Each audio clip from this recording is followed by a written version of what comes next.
ചേച്ചി കേറാം. കേറ് പോടാ. ചേച്ചി അറിവില്ല പൈതലാണ്, സൂക്ഷിച്ച് കണ്ടൊക്കെ ചെയ്തോണം.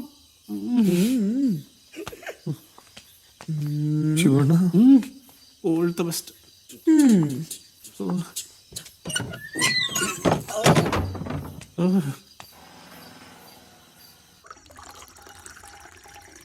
ജീവിതത്തിൽ ആദ്യമായിട്ട് ഒരു പെണ്ണു കൂട്ടി കൊടുക്കണത്. വെറുതെ അല്ലല്ലോ, അവനെ നല്ല ഊറ്റിട്ടല്ലേ.